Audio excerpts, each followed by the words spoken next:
Terima kasih pemirsa Anda masih bersama kami dalam MNC News Now. Badan POM bersama Gabungan Industri Farmasi mengaku ada gap jaminan keamanan dan mutu obat dari hulu ke hilir terkait pemasukan bahan pelarut obat yang tak masuk dalam sistem pengawasan. Keduanya sepakat untuk memastikan sistem produksi farmasi dapat dipantau dengan jelas, mulai dari pembelian hingga pemasukan bahan obat-obatan. Verifikasi hasil pengujian bahan baku obat secara mandiri telah dilakukan oleh industri farmasi untuk cemaran etilen glikol dan dietilen glikol dalam rangka memastikan terjaminnya keamanan dan mutu sirup obat berdasarkan pemenuhan kriteria, yaitu antara lain ya tadi ada verifikasi hasil pengujian bahan baku secara mandiri, kemudian juga kualifikasi pemasoknya, pengujian bahan baku setiap kedatangan dan setiap wadahnya ya. Dari setiap wadahnya, dalam contoh kasus kita ini ada satu perusahaan yang dalam satu batch ada 3 wadah ya istilahnya, 3 drum, 2 sesuai dengan standar yang ada 0,1% maksimum EG dan DG, tapi ada satu yang betul-betul tinggi sekali kapasitas konsentrasi dari EG dan DEG-nya ya. Jadi ini menunjukkan bahwa memang harus dicek satu persatu. Kemudian juga tentunya kembali ini kami lakukan untuk kembali membuka akses untuk kemudahan mendapatkan obat yang dibutuhkan pada masyarakat, dan tentunya kembali juga ya adalah kepercayaan ya kita bangun kembali masyarakat pada obat yang aman dan bermutu ya, dan bahwa kejadian ini adalah suatu kejahatan obat yang dilakukan oleh sebagian kecil dari industri farmasi ya, karena kelalaiannya ya, bisa jadi bukan kejahatan akan dilihat lagi. Kok industri farmasi itu mungkin bukan kesengajaan, bisa jadi ya, tapi kelalaian ya karena tidak melakukan langkah-langkah untuk pemastian mutu tersebut. Dan kita akan lanjutkan kembali pemirsa dialog bersama dengan Brigjen Pipit Trismanto dan juga Mas Ahmad Nur Hidayat. Mas Ahmad, pertanyaan saya masih sama seperti sebelum jeda tadi ketika kita melihat bagaimana BPOM mengklaim bahwa saya sudah bekerja atau BPOM sudah bekerja sesuai dengan tupoksinya, aturannya, kemudian ya tadi seperti itu. Sehingga tadi kalau misalnya bisa kita bilang menolak untuk melakukan pertanggungjawaban secara pidana. Tapi kalau memang begini adanya Mas Ahmad, mana yang salah atau apa yang salah? Apakah ada katakanlah ketidakjelasan aturannya masing-masing dari lembaga ini atau seperti apa?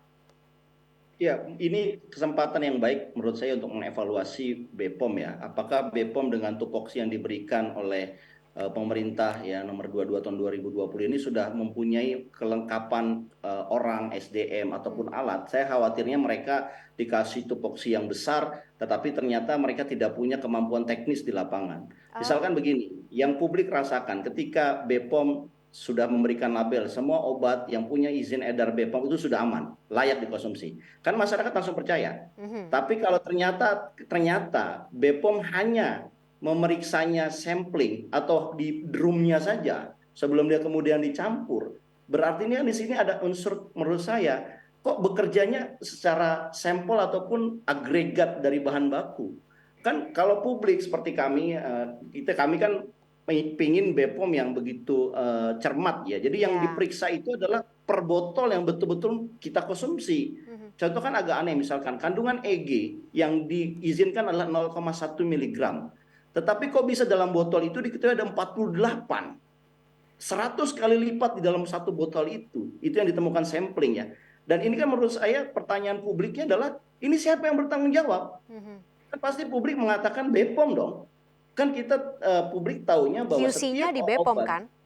betul, izinnya kan di BPOM kan. BPOM kan harusnya memeriksa setiap botol yang diedarkan di masyarakat untuk menjamin kepastian. Tetapi kalau kenyataannya kemudian dia tidak melakukan ini, nah menurut saya kenapa dia tidak melakukan ini? Apakah karena kekurangan SDM, ketidakmampuan alatnya? Kalau begitu ini bahan untuk evaluasi kita. Tetapi sebelum jadi bahan evaluasi, kita harus tunjuk dulu bahwa dia yang pejabat di situ kan punya kewenangan untuk melakukan pengadaan. Kenapa tidak dilakukan kewenangan pengadaan tadi? Itu yang disebut dengan aspek kesengajaan ataupun kelalaian yang bisa jadi berujung pada pidana dari regulator tersebut. Oke, berarti regulasinya sendiri harus diperjelas seperti itu Mas Ahmad ya? Oke. Exactly, betul sekali. Ini siapa tahu bisa menjadi pertimbangan tentunya untuk para pembuat apa namanya legislatif atau katakanlah pembuat regulasi tersebut. Tapi saya juga ingin tanya kepada Brigjen Pipit. Tadi Pak Pipit mengatakan bahwa pengawasan juga dilakukan di lapangan saat ini karena ada kekhawatiran masih beredar ya memang obat-obatan yang tadi sebenarnya sudah dilarang untuk beredar tersebut. Betul. Jadi memang kerjasama kita dengan BPOM, jadi BPOM juga melakukan penarikan atas produk tersebut. Memang kepolisian bersifat juga membantu. Ya, kemudian Polri memang bukan untuk mengawasi, tapi membantu BPOM pada saat melakukan pengawasan penarikan. Kemudian yang kita lakukan adalah saat ini, di samping kita melakukan investigasi, kita juga bagaimana menelusuri. Jangan sampai ada juga bahan-bahan baku, ya bahan-bahan baku ini bukan hanya ke farmasi saja, tapi ke produk makanan. Ada dugaan ada beberapa yang memang dari catatan distribusi ini adalah bahan baku yang diduga ada kandungan EG dan DEG ini bukan hanya ke farmasi, ke makanan juga. Karena kita lihat Makanan bahaya apa Pak seperti Pipit? apa. Nah ini kan kita sedang telusuri karena nama perusahaannya. Nah, jangan perusahaan ini kan sedang kami dalami apakah sudah memproduksi makanan juga berasal dari bahan-bahan baku tersebut. Nah, atau ini hanya ke bahan farmasi saja. Ini kita pastikan dulu ya. Baik. Akan ada sanksi untuk para distributor atau apa ya pihak-pihak yang menjual ini kepada warga? Tentunya ini kan bukan kepada warga ya. Itunya kalau sebelum diedarkan ya untuk distributor ya, sebelum diedarkan ini kan harus dipastikan oleh produsen. Ya. Sesuai dengan PP nomor 51 tahun 2009 ya, pasal 9 menyatakan bahwa setiap industri farmasi ini harus memiliki penanggung jawab ya, yang bertugas untuk melakukan quality control, ya, pengawasan produksi sampai memastikan mutu. Memastikan mutu ini kan termasuk ya mutunya ini adalah layak untuk dikonsumsi atau tidak, berbahaya atau tidak seperti itu. Jadi industri farmasi atau industri yang bersangkutan ini, yang lain-lain ya. baik, masih akan diperiksa seperti itu ya. Sebelum edar harus dipastikan. Ya. Tapi memang ada kecenderungan atau katakanlah tanda-tanda seperti itu Pak. Ada laporan dari lapangan nggak Pak Pipit? Ini kan kita harus menelusuri dari distributor yang mendistribusikan bahan baku tambahan PG ini yang mengandung EG dan DEG.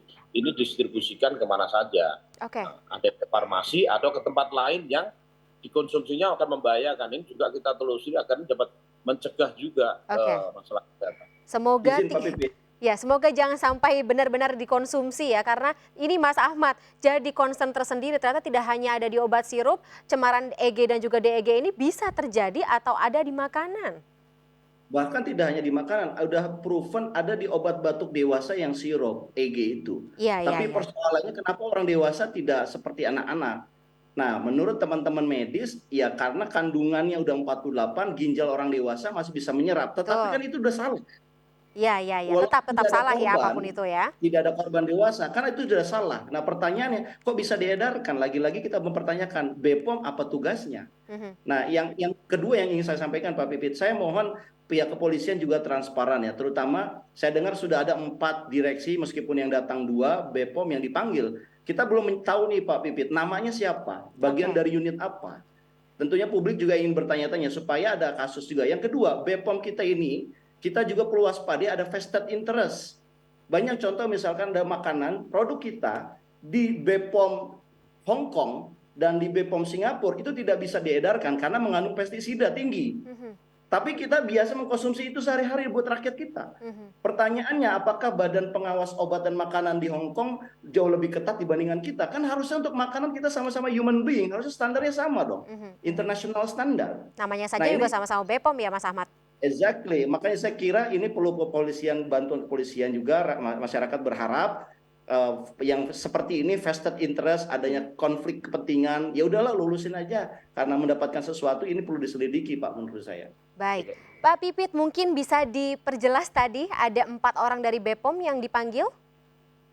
Ya, itu di bagian pengawasan ya. Direktur pengawasan ya, direktur mutu ya, saya masih lupa ada 4 memang yang terkait dengan masalah pengawasan. Mhm. Ya, Mhm. terkait itu di bawah deputi pengawasan ada 4 direktur yang kita mintakan kesaksiannya terkait dengan masalah.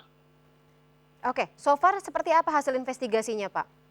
Ini kan sebagai saksi untuk atas perusahaan-perusahaan, atas produsen tersebut. Mhm. Nah, nanti kita untuk yang lain-lain seperti yang disampaikan Pak Ahmad, kita akan mendalami, memang pasti akan kita panggil lagi yang semua terkait masalah pengawasan, bukan dalam lingkup sebagai saksi atas produsen yang kita tersangkakan, tapi akan hal-hal lain tentang pengawasan yang mana menjadi tanggung jawab produsen, mana yang menjadi tanggung jawab dari pihak-pihak lain. Baik, baik. 4 direktur pengawasan dan juga mutu ini saya ingin memperjelas juga Pak Pipit, apakah dari kesaksian mereka maka didapatkan 2 tersangka tadi dari PT Yarindo Pharma-Tama dan juga PT Universal Pharmaceutical, atau seperti apa Pak timeline-nya? Ya, betul, karena kan ini terkait dengan bahasa-bahasa teknis ya. Aha. Seperti bahasa-bahasa teknis, ada nanti juga bahasa dari ahli farmasi, ada bahasa yang harus diungkapkan oleh ahli pembidana.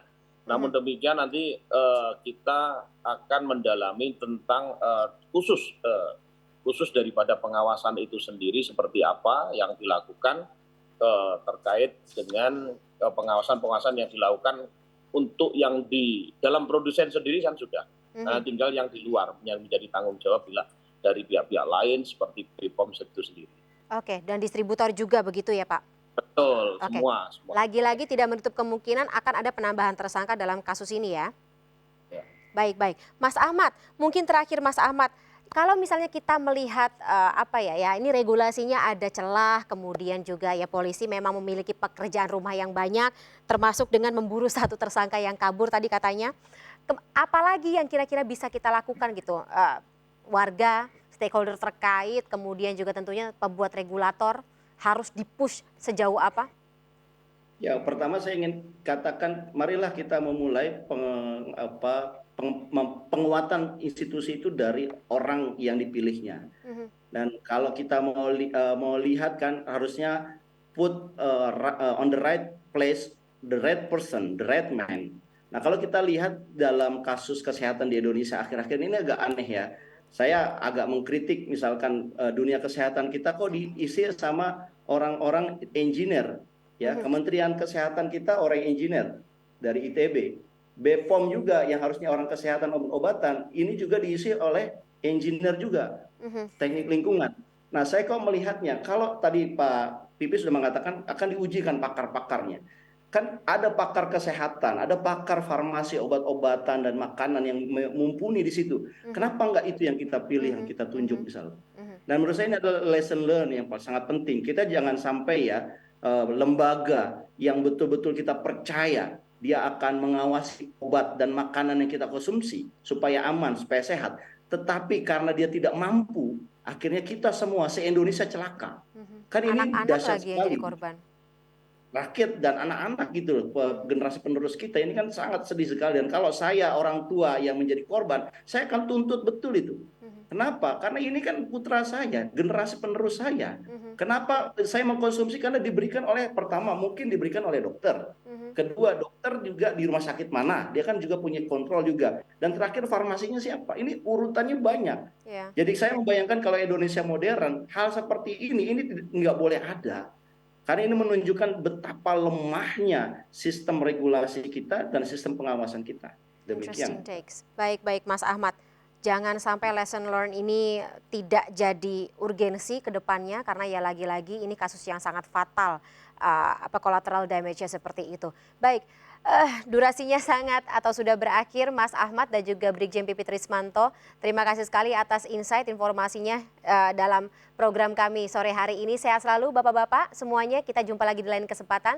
Terima kasih sekali lagi. Sampai jumpa, selamat sore. Terima kasih Mbak Bibit, terima kasih Mbak Bibit. Terima kasih Mbak Fani. Baik pemirsa, MSC News Now masih akan kembali sesaat lagi, tetaplah bersama kami.